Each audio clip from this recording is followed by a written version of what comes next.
Un niño pequeño no entiende que son sus padres los que están perturbados. No sabe que los problemas de ellos son independientes de lo que él haga. No sabe que no es cosa suya conseguir que dejen de pelearse, que sean felices, libres o lo que sea. Hace lo que puede para poder vivir. Si es ridiculizado casi desde que nace, tiene que llegar a creer que hay algo equivocado en él. Probará todas las maneras de agradar, pero trágicamente lo que debe hacer queda en el terreno de lo vago y lo impreciso, porque sus padres no saben qué hacer para ser libres y felices. Como ellos no saben hacerlo, sentirse mejor, tiene que confiar en sí mismo. Comerá todo lo que encuentre, se chupará el dedo cuando nadie lo vea, se masturbará y más tarde se lanzará a las drogas para aliviar el sufrimiento que nadie puede calmarle. Ya no es un neurótico, la neurosis es su ser. El drogadicto es un ejemplo de alguien que ha salido de sus defensas internas. Suele borrar una parte tan grande de sus sentimientos que lleva una existencia amortiguada. Como no puede arreglárselas para defenderse como otros neuróticos, establece una relación directa con la jeringa. Sufrimiento, jeringa, alivio. Quítese la jeringa y ahí está el sufrimiento. Para el homosexual, el pene sirve a la misma finalidad. Ambos representan un alivio de la tensión, una conexión externa que se ha desarrollado para ocupar el lugar de la conexión interna no establecida. Con prescindencia del sufrimiento que entraña el uso de la jeringa o las relaciones practicadas por varones homosexuales, el sentimiento simbólico es de placer o más exactamente de alivio. El sufrimiento físico real, el sufrimiento experimentado por el yo real, es filtrado por el sistema de defensa donde es interpretado como placer. Las diversas maneras que tiene el neurótico de defenderse han sido clasificadas por los profesionales y se han establecido categorías de diagnósticos. Pero vamos a subrayar que el sistema de defensa solo es importante en la medida en que enmascara el dolor. Lo que interesa para la hipótesis primal es el dolor. Para el neurótico, toda su experiencia debe abrirse camino a través del laberinto de sus defensas, donde lo que ocurre no se ve, es mal interpretado o exagerado. El mismo proceso de distorsión influye en su actividad corporal, de manera que al final es incapaz de interpretar o entender los tipos de cambios que se están produciendo en su propio cuerpo. Debe, pues, ponerse en la enigmática situación de acudir a un extraño, un profesional, para que le ayude a entender lo que siente en su interior. Los sistemas de defensa se complican en función de la situación familiar del niño. Cuando los padres son brutales, la defensa es directa y de superficie. Cuando la interacción familiar es más sutil, el sistema de defensa se vuelve más sutil. Los individuos que han elaborado estratos de defensa sutiles, intelectuales, que se les han subido a la cabeza, son los más difíciles de curar. La terapia de la introvisión, insight, ha sido el tratamiento central de la clase intelectual. Cualquier método que acentúe la intervención de la cabeza de esos neuróticos solo sirve para empeorar sus problemas. Hace unas décadas, Reich dio una idea de las defensas corporales. Podemos decir que toda rigidez muscular contiene la historia y el significado de su origen. No es, pues, necesario deducir de los sueños o asociaciones la forma en que se ha desarrollado la armadura muscular. Más bien, la armadura misma es la forma en que la experiencia infantil continúa existiendo como agente pernicioso. Reich explicaba que la rigidez muscular no es simplemente un resultado de la represión, sino que representa la parte más esencial del proceso de represión. Señaló que la represión era un proceso dialéctico en el que el cuerpo no solo se pone tenso a través de la neurosis, sino que perpetúa la neurosis por vía de la musculatura tensa. No aclaró qué es lo que mantiene al cuerpo tenso año tras año, pero creía que en la neurosis podían tener una influencia importante ciertos ejercicios o técnicas destinados a reducir la tensión muscular y más concretamente la tensión abdominal. Según la teoría primal, las necesidades y los sentimientos bloqueados empiezan virtualmente con el nacimiento y las más de las veces antes de la época en que podamos verbalizarlos. Un niño que no es tenido en brazos lo suficiente en los primeros meses de vida no sabe conscientemente qué es lo que le falta y sin embargo sufre. Sufre con todo el cuerpo, que es exactamente donde está la necesidad. La necesidad, pues, no es solamente algo mental almacenado en el cerebro. Se acumulan los tejidos del cuerpo, ejerciendo una fuerza continua tendiente a su satisfacción. Esa fuerza es experimentada como tensión.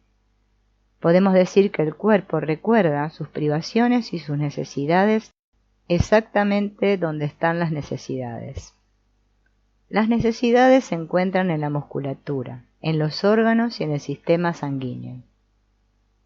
Pero no basta simplemente conocer los propios sentimientos y necesidades inconscientes. Gran parte de la psicoterapia moderna funciona sobre el supuesto de que basta hacer conscientes los sentimientos inconscientes para cambiar a una persona. Pero la conciencia es el resultado de un proceso afectivo orgánico y el proceso afectivo no simplemente el conocimiento de lo que esas necesidades son, es lo que cambia a alguien. Conocer una necesidad no libera de ella. Hemos subestimado las muchas privaciones que se sufren en los primeros meses de vida y la forma en que nos afecta por el resto de nuestra existencia. Los reichianos reconocen que mucho de lo relacionado con el sentir es no verbal y tratan los sentimientos reprimidos físicamente a través de la manipulación corporal. El objetivo de la terapia primal es conectar las necesidades del cuerpo con los recuerdos acumulados e inconscientes para unificar así a la persona. La terapia a través de la danza, el yoga, la terapia a través de los movimientos corporales o los ejercicios destinados a liberar al cuerpo de la tensión no servirían de nada porque estas tensiones, primeros bloqueos y privaciones inconscientes, están inextricablemente entretejidas con recuerdos primales en acontecimientos orgánicos unitarios. La incitación a la introvisión divide al individuo de una manera y la terapia a través de los movimientos corporales lo divide de otra. Lo que necesitamos es algo total, una unión inmediata del cuerpo y la mente. No hay manera de eliminar permanentemente los recuerdos de un hombre tenso por medio del masaje, cuando estos inervan el hombro por debajo del nivel de la conciencia. Si se observa cómo nos desarrollamos, entenderemos mejor esto. El niño pequeño tiene poca capacidad para abstraer o razonar sobre su situación. No puede transformar sus necesidades en fantasías concretas, ni puede representarlas durante la infancia de manera simbólica. Su cuerpo debe elaborar sus defensas. Para él, pues, no se trata de que la mente controle al cuerpo. El niño pequeño no ha desarrollado en los primeros meses de vida la capacidad mental para hacerlo. Más bien sucede que algunos deben defenderse físicamente casi desde el momento en que nacen. Había un paciente que había nacido en un orfanato donde no había nadie que se ocupara de ella. En el curso de la terapia revivió su situación en una cuna del orfanato y recordó que había llorado largo rato sin que nadie acudiera. Revivió lo que hizo entonces. Recordó que hacia los 8 meses, después de llorar durante varios minutos, se había sentado mirando a su alrededor y viendo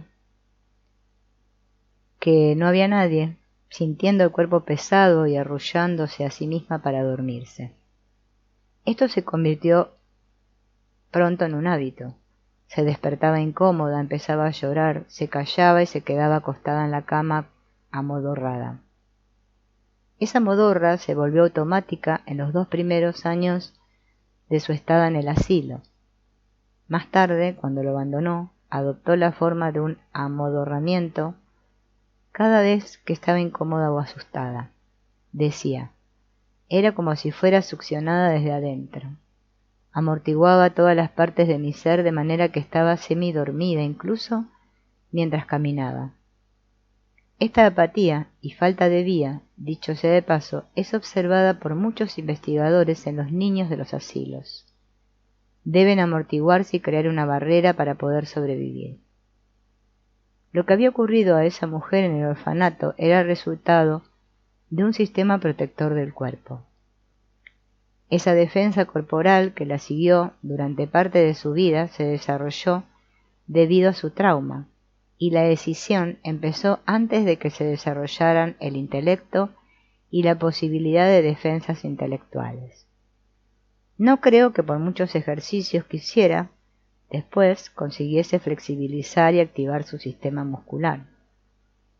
Después de la terapia, en la que revivió los traumas infantiles que habían dado rigidez a su musculatura, quitándole libertad, se sintió liberada y ligera. Por primera vez pudo bailar libremente, sin esa falta de vida automática y ese sentirse pesada que la había atormentado durante casi toda su existencia. Sentir su muerte la hizo volver a la vida. También vemos el caso de un levantador de pesas que era aficionado a mirarse el cuerpo en el espejo.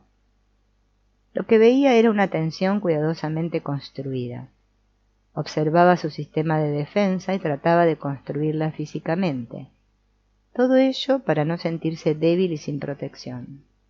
Su actitud inconsciente era esta: no hay nadie que me vigile, tengo que ser fuerte para protegerme yo mismo. El simbolismo es el siguiente: si actúo y parezco un hombre, seré un hombre. En la terapia primal empezó a sentirse como el niño débil y sin protección que era, y hubo que hacerle abandonar el levantamiento de pesas, es decir, dejarlo sin protección para que sintiera esa debilidad. La cura de la neurosis debe abarcar siempre el sistema total. Los terapistas se han pasado décadas hablando de la fachada irreal de sus pacientes, pensando que podrían convencer a esa fachada de que renunciara a las necesidades y los sufrimientos que la producían. No hay poder en la tierra capaz de conseguirlo. Cabe preguntarse, ¿cuál es la diferencia? Si me siento bien, ¿no es eso lo que importa? ¿Debo renunciar al modo en que me siento ahora por la idea de alguien sobre un estado más ideal? Evidentemente la respuesta es no. Pero muchas personas, los homosexuales por ejemplo, han llegado a pactar con su enfermedad porque creen honestamente que no les queda otra alternativa. Aunque la mayoría de los neuróticos no están contentos, sufren solamente un vago malestar en la medida en que sus defensas funcionan. Pero el neurótico debería saber que hay una alternativa, un estado que él no puede imaginar. Quizá haya tomado alguna vez en su vida LSD y haya experimentado sentimientos de una intensidad increíble. Quizá haya atribuido esos sentimientos a la droga. Pero las drogas no sienten. Los que sienten son los seres humanos.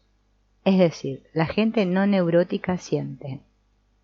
Y la terapia primal ha contribuido, sobre todo, a ayudar a que la gente experimente sus propios sentimientos. Los comportamientos neuróticos son las formas idiosincrásicas que cada uno de nosotros encuentra de aliviar la tensión. Alterar o contener una conducta superficial específica no cambia la neurosis. El quererse y crearse buenos hábitos, no comer demasiado, por ejemplo, debe ser siempre un esfuerzo cuando existe la neurosis, porque la persona trata de ahogar el sufrimiento primal. La neurosis es el sufrimiento congelado. En el curso común de nuestra vida encontramos muchos sufrimientos de los que nos reponemos, pero el sufrimiento primal no tiene fin porque no es sentido. Se puede ver muchas veces ese sufrimiento cuajado en la cara del neurótico, torciéndola, deformándola. Aunque por lo común el neurótico no es consciente de sus sufrimientos, tiene los nervios deshechos. Puede ser el médico que corre un consultorio a otro, o la mujer que pasa de una vaga queja a otra. El neurótico suele estar demasiado ocupado tratando de ser él mismo para darse cuenta de que no lo es. La neurosis comienza como una manera de apaciguar a padres neuróticos, negando o tapando ciertos sentimientos con la esperanza de que al fin esos padres lo quieran. No importa cuántos años de decepción pasen, la esperanza es eterna. Ha de ser porque las necesidades son eternas. Esas necesidades lo conducen a creer en ideas irracionales y a actuar de modos irracionales porque la verdad racional es muy dolorosa. Mientras la persona no ha sentido el dolor de un modo total, no puede abandonar la esperanza. En la terapia, la persona siente la desesperanza de la infancia que proyecta una esperanza irreal, con lo que se fundamenta la lucha neurótica. ¿Cuándo empieza la neurosis? A cualquier edad temprana, 1 año, 5, 10. Lo importante es que tiene un comienzo, el momento en que el niño se separa de su yo real y lleva una existencia dual. ¿Significa esto que una escena o un acontecimiento vuelve neurótico a alguien? Es evidente que no. La escena principal es sólo la culminación de años de relaciones perniciosas entre los padres y el niño. Muchos neuróticos se desvían alrededor de los 6 o 7 años porque es entonces cuando pueden dar un sentido a lo que les ocurre. Se disocian o se escinden y no pueden volver a juntarse consigo mismos, es decir, deshacer la tensión neurótica, por ningún esfuerzo consciente. La neurosis puede empezar a la edad de 1 año si el trauma es grave y si la historia anterior lo apoya. Evidentemente, la escisión en muchos individuos se ha producido antes de los 6 años porque los tartamudos se quejan de que el defecto empezó en el momento en que comenzaban a hablar, entre los 2 y 3 años de edad. Un paciente dijo que llegó a dividirse a los 13 años. Fue el momento en que los padres se divorciaron y el padre volvió a casarse. Se pidió al niño que llamara mamá a la madrastra y la tratara como su madre verdadera. En lugar de enfrentar la pérdida de su verdadera madre, se encerró en sí mismo. ¿Por qué la neurosis empieza temprano con más frecuencia que después de los 10 años, por ejemplo? Porque en los primeros meses y años el niño está absolutamente desvalido y depende muchísimo de sus padres. Ellos son el mundo para él. Lo que ellos hagan instala al niño en una vía que a menudo se vuelve rígida, determinando la forma en que se enfrentará con el mundo. Por lo general, en el momento en que empieza la escuela está desconectado y neurótico, y esa neurosis influye en la forma en que actúa con respecto a sus maestros y compañeros. Un niño que parece de piedra, a quien sus padres autoritarios han vuelto tímido y obsequioso, tenderá a aplicar el mismo esquema con los demás. La decisión, por lo general, no es estruendosa, cataclísmica. Simplemente un día el niño llega a ser más irreal que real. La razón de que ocurra antes de la edad de 10 años reside por lo general en que un niño capaz de llegar hasta ese momento sin una neurosis puede encontrar otro apoyo, el afecto de una amiga, por ejemplo, o un maestro comprensivo que lo ayudará a soportar la presión y el desorden del hogar. Por lo común, al llegar a los 10 años, ya ha desarrollado una personalidad que esa ayuda no puede anular, sino solo paliar por un tiempo. ¿Por qué el hecho de no ser admitido en un club estudiantil, de fracasar en un curso o de ser rechazado por alguien de quien se está enamorado no producen una neurosis? Porque los acontecimientos individuales, incluso en el hogar, no provocan reacciones tan fuertes como para determinar una escisión en nosotros. Un niño normal, rechazado por el maestro, lo atribuye a sus propios problemas, a que estudia poco, a que se porta mal. Es decir, siente eso y no se produce una decisión a partir de ese sentimiento. El trauma, para la teoría primal, no es un acontecimiento nefasto como el hecho de ser rechazado por un club estudiantil. Trauma es lo que no es experimentado, es decir, es una reacción tan fuerte y omnipotente que hace que parte del acontecimiento sea borrado de la conciencia.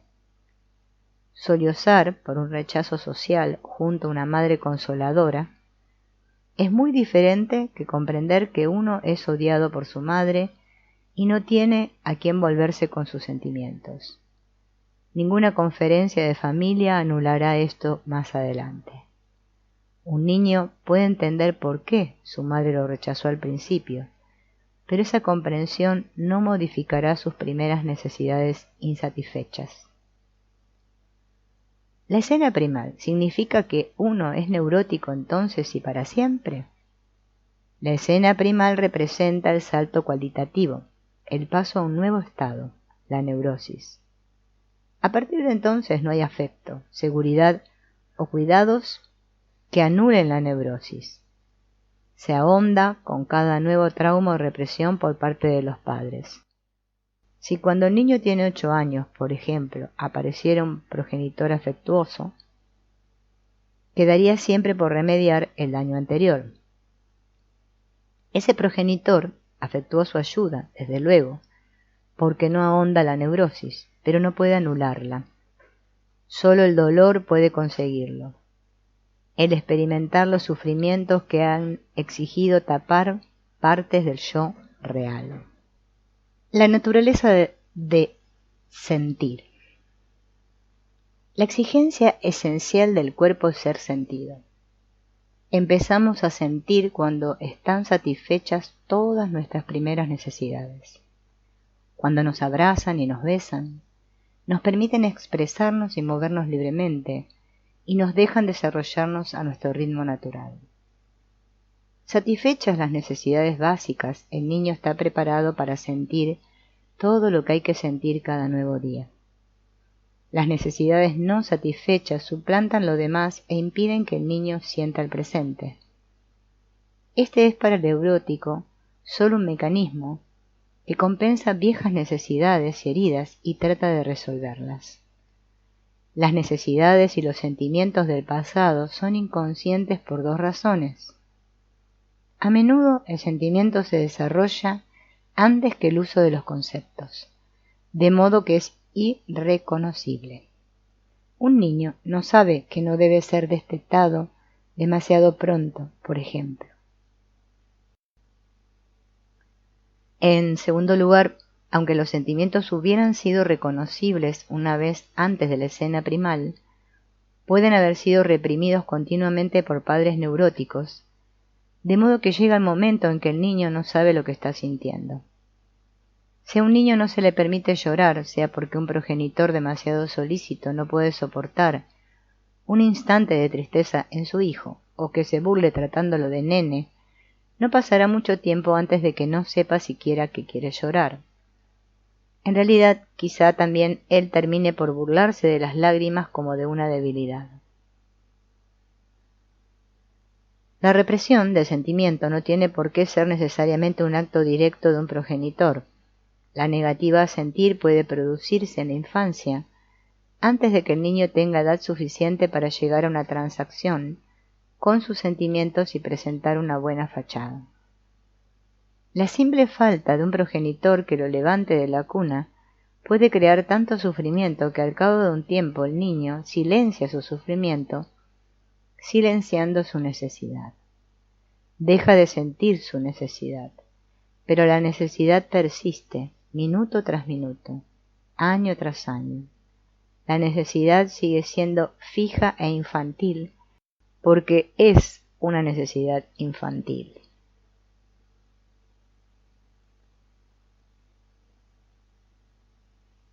Un neurótico no puede tener sentimientos adultos cuando lo inoportunan necesidades infantiles. puede tener más adelante un comportamiento sexual compulsivo, por ejemplo, no derivado de una experiencia sexual real, sino de una necesidad temprana de ser mimado y querido.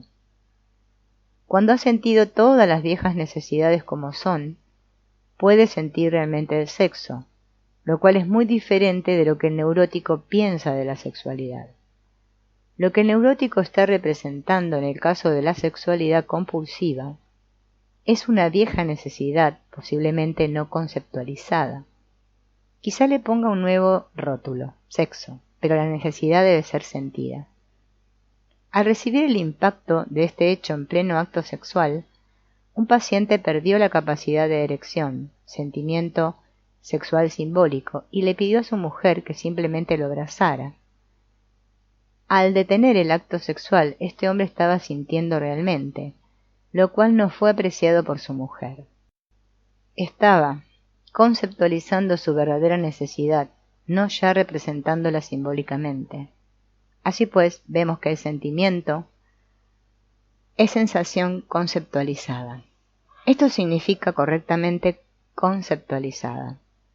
Una sensación de mordisqueo en el estómago puede ser el sentimiento del vacío de la propia vida.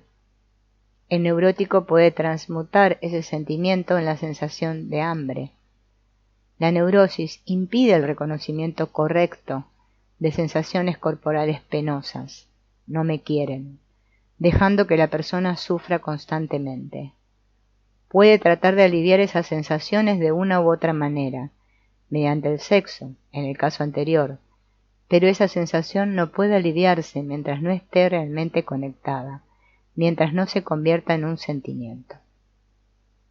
Los dolores primales son las sensaciones de sufrimiento. En la terapia se convierten en sentimientos mediante la conexión con los orígenes traumáticos específicos. Solo la conexión cambia una sensación de dolor en un verdadero sentimiento. A la inversa, la desconexión del sentimiento de su contenido a comienzos de la vida produce continuas sensaciones penosas. Jaquecas, alergias, dolor de espaldas, persisten porque no estaban conectadas. Es como si el sentimiento doloroso estuviera separado del conocimiento. Estoy solo, no hay nadie que pueda entender, y asume una vida propia dentro del cuerpo, aliviándose de vez en cuando en forma de malestares y afecciones. Cuando un dolor es experimentado, ya no es doloroso y el neurótico puede sentir. Todo lo que desata verdaderos sentimientos en un neurótico debe evocar el dolor primal. Toda experiencia de sentimiento pretendidamente profunda que no haga surgir el dolor primal es un pseudo-sentimiento, una representación no conectada. Sentimiento no es sinónimo de emoción. La emoción puede ser la expresión del sentimiento, los mecanismos que se ponen en marcha al sentir. La verdadera sensibilidad no necesita mucha emoción.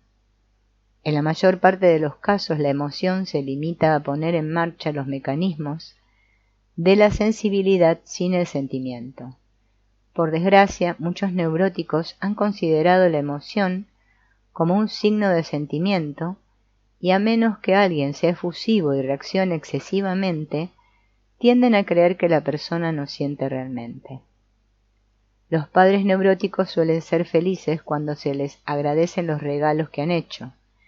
Necesitan un profuso despliegue de emociones para tener la seguridad de que son apreciados.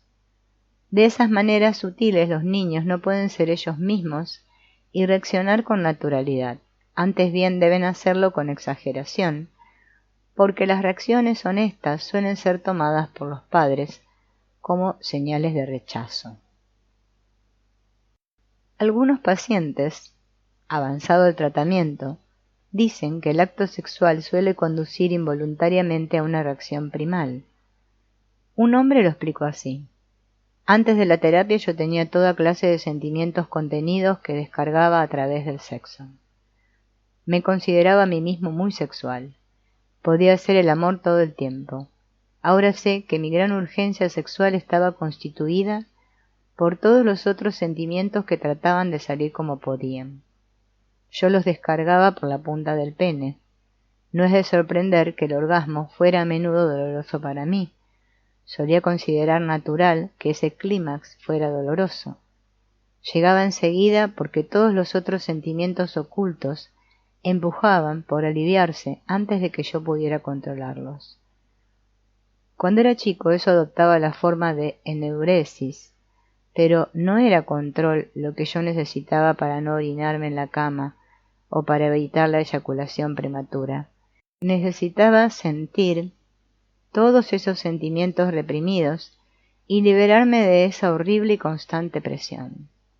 Cuando ya no pudo convertir en sexualidad esos viejos sentimientos, sus motivaciones sexuales disminuyeron mucho y también su actividad sexual. Esa misma presión podía también, dadas las primeras condiciones, producir la necesidad constante de hablar, de usar la boca como desagüe de una gran tensión. La persona no habla porque siente, habla por tensión. Se advierte la diferencia porque es fácil perder interés en alguien que charla para calmar una vieja necesidad interna y difícil perderlo por alguien que realmente siente lo que está diciendo. El conversador neurótico no habla con nadie, habla por su necesidad. En realidad le habla a sus padres. Aquí aparece de nuevo la cruel paradoja. Una persona tiene que hablar porque nunca ha sido escuchada, y su conversación neurótica aleja a la gente y no hace sino agravar su necesidad y su compulsión de hablar más. No puede sentir lo que dice mientras no pueda dejar de hablar por una vieja necesidad, y no puede lograrlo mientras no sienta el gran dolor de esa necesidad. El neurótico estará limitado a la sensación mientras no sienta. Buscará o bien sensaciones agradables para aliviar las inconscientes, que son dolorosas, o bien sufrirá esas sensaciones dolorosas en una u otra parte de su cuerpo, creyendo que es un verdadero enfermo físico. Los que beben alcohol para aliviar el nudo que tienen en las tripas, quizá mantengan a distancia algo más serio, como una úlcera. Los que disponen de pocas salidas activas para aliviar el dolor interno, quizá tengan que sufrir físicamente esos dolores. El neurótico puede no beber alcohol, pero usa otros calmantes, píldoras para aliviar su sufrimiento. Es lo mismo. Es lo mismo porque todos los sentimientos reprimidos son dolorosos por definición. Así, ya sea que el neurótico esté gozando de su equipo de pesca submarina, del color de un cuadro, de la euforia del alcohol o del alivio de una píldora, se encuentra en el proceso constante de cambiar una sensación dolorosa por otra.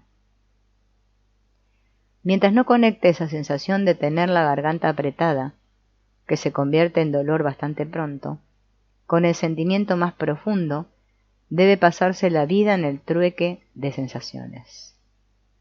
El trueque de sensaciones es en general lo que hay detrás de la sexualidad compulsiva o de cualquier cosa compulsiva. Para el neurótico el orgasmo se convierte en un narcótico, un sedante. Suprímase esa representación simbólica, el sedante, y el organismo sufre. ¿Por qué está el neurótico limitado a la sensación? Porque nadie reconoció sus sentimientos. El niño puede sufrir daños lícitos, tener dolores de estómago, por ejemplo, pero no dolores emocionales, como estar triste. Así, debe sentirse mal donde le indican y actuar simbólicamente cuando todo lo que trata de decir a sus padres es «estoy triste». Vamos a examinar un incidente en la vida de un paciente. Un joven se va a casar. En la fiesta de la boda, un hombre mayor, un viejo amigo, lo abraza de pronto cariñosamente y le desea felicidad. Inexplicablemente el joven se siente hundido en una profunda tristeza y llora sin control aferrado al hombre mayor. No tiene idea de lo que le ha pasado. La teoría primal sugiere que el abrazo del hombre tocó al joven en una vieja herida. Este paciente contó que nunca había tenido un padre afectuoso que lo abrazara o le deseara suerte, alguien que se preocupara y fuese verdaderamente feliz viéndolo feliz. El joven había arrastrado ese profundo vacío sin sentirlo hasta que el afecto puso de relieve su sufrimiento.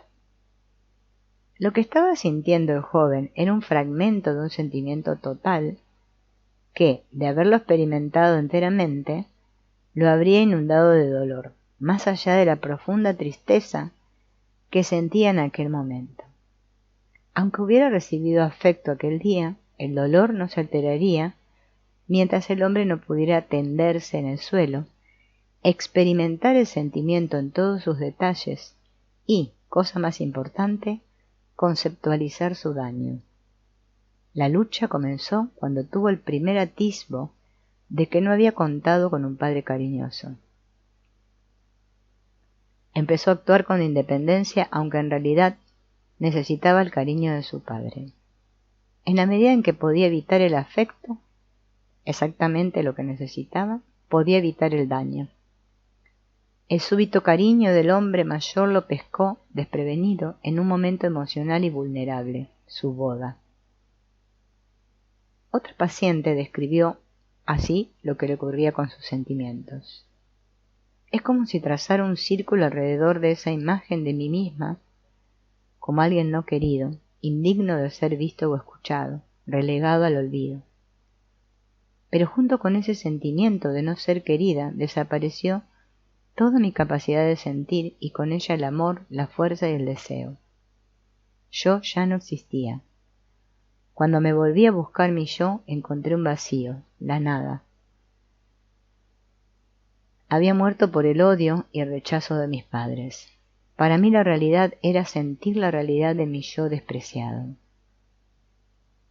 Cuando el neurótico se desprende de su sufrimiento, deja de sentir de una manera completa. Mientras no vuelva a sentir de verdad, el neurótico no sabe que no siente. Por eso no es posible convencerlo de que no siente. El único factor convincente es sentir de nuevo. Mientras esto no ocurre, el neurótico puede responder que hace poco vio una escena trágica en una película que lo hizo llorar. Claro que eso es sentir, puede decir. Pero la persona no estaba sintiendo su propia tristeza personal y por lo tanto no era un sentimiento pleno. Si relacionara esa escena de la película con las condiciones exactas de su vida, podría tener una reacción primal directamente en el cine. En realidad, muchas escenas primales han empezado al discutir un paciente una escena de una película que lo había hecho llorar. Pero el sentimiento en el cine y el subsiguiente en el consultorio son dos fenómenos diferentes. Las lágrimas en una película son un fragmento del pasado negado del neurótico. Son en general más el resultado de aliviar el sentimiento que su expansión total en sentimientos primales totales. El proceso de alivio es lo que contribuye a mantener sin experimentar el sentimiento completo. Invalida y hace abortar el sentimiento mitigando así la herida. La misma explicación se aplica a la persona que estalla con frecuencia. Claro que siente cólera y la expresa, pero mientras esa cólera que se proyecta en pedazos cada día contra blancos aparentes no sea sentida y conectada con su contexto inicial, no puede ser experimentada como sentimiento primal. Tómese al individuo que estalla porque ha estado esperando unos pocos minutos. Bien puede ser el adulto cuyos padres lo hacían esperar constantemente cuando era niño. Más tarde, todo lo que se asemeja a la primera desatención de los padres bien puede provocar una cólera absolutamente desproporcionada a la situación. Desgraciadamente, una falta similar de atención de parte de otras personas continuará provocando cólera hasta que sea capaz de experimentar el verdadero contexto de sus sentimientos de cólera iniciales. Hasta entonces la cólera no puede ser considerada un sentimiento real, puesto que sus blancos son solo símbolos y no constituyen la realidad que la provocó. Sus estallidos son, pues, actos simbólicos, neuróticos. Los sentimientos siguen el principio del todo o nada. Todo lo que evoca el sentimiento hará que sea sentido en la totalidad del cuerpo. Pero a un neurótico, el erotismo le proporcionará a menudo sensaciones localizadas en los órganos genitales, más que sentimientos sexuales plenamente corporales, sentidos de la cabeza a los pies. La fragmentación del neurótico explica su risa sofocada, sus estornudos contenidos y las palabras que parecen resumar de su boca sin ninguna relación con el resto de la cara. No todo neurótico sufre de estas precisas maneras, pero el proceso de fragmentación encontrará alguna forma de expresarse. Hay ciertas expresiones que se llaman comúnmente sentimientos, pero no lo son en realidad. El sentimiento de culpa es uno de ellos. Un neurótico puede decir: es horrible haber dicho esa mentira, me siento tan culpable. Yo diría que la culpa es la descarga del sentimiento, sufrimiento, porque pone en movimiento conductas encaminadas a aliviar la tensión. Una persona sana que ha cometido un error lo siente plenamente y trata de remediarlo. En su base, la culpa no es más que el miedo de perder el amor de los padres.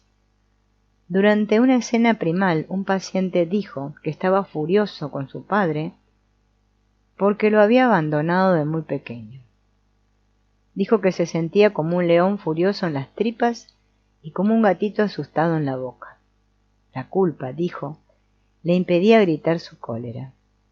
Cuando sintió lo que realmente pasaba, descubrió que tenía miedo de cantarle a su padre las 40 por temor de que nunca volviera. La motivación de la culpa es, pues, vista como un comportamiento en respuesta a un miedo. A menudo se piensa que la depresión es un sentimiento. Los pacientes que se han sometido a una terapia no dicen que tengan depresiones. Tienen sentimientos de tristeza frente a uno u otro acontecimiento, pero estos sentimientos son específicos de una situación. La depresión es una máscara de sentimientos muy profundos y dolorosos que la persona no puede relacionar. La depresión es un estado de ánimo cercano a los sentimientos primales, pero que sigue experimentándose como sensaciones corporales penosas. Estoy tirado, estoy en un pozo, tengo un peso en el corazón, siento algo que me oprime el pecho, porque no hay conexión con la fuente original del estado de ánimo. La conexión transforma los estados de ánimo en sentimientos, y por eso los pacientes postprimales no tienen estados de ánimo sino solo sentimientos. Cuando se miden las depresiones con un electromiógrafo, se observa un nivel de tensión muy bajo, lo que demuestra que la depresión es un sentimiento desconectado. El doctor Frederick Snyder registró el esquema de sueño de los pacientes depresivos. Los depresivos comienzan la actividad onírica apenas se quedan dormidos y el sueño es trunco y fragmentado. Los depresivos tienden a dormir menos que los otros, una prueba más de la tensión implícita en la depresión. Cualquier acontecimiento trivial puede desencadenar una depresión. Un paciente fue a una fiesta y se volvió temprano deprimida. Nadie le había hablado ni demostrado interés en sentarse junto a ella. La depresión duró varios días y se vio claramente que ya no respondía a algo de la fiesta. La fiesta evidentemente había puesto de relieve el viejo sentimiento oculto de que sus padres nunca se habían interesado lo bastante en ella como para sentarse a su lado y conversarle. Una vez que hubo tenido una reacción primal en la que les rogó que lo hicieran, la depresión desapareció. Algunos tratan de salir de la depresión yendo de compras, planeando una cita o una fiesta, pero la depresión dormita a la espera de que hayan terminado esas actividades. Seguirá atormentando a la persona hasta que sienta los sentimientos reales que la abruman. Hay otros pseudosentimientos, por ejemplo, el de rechazo. Durante una sesión de adiestramiento,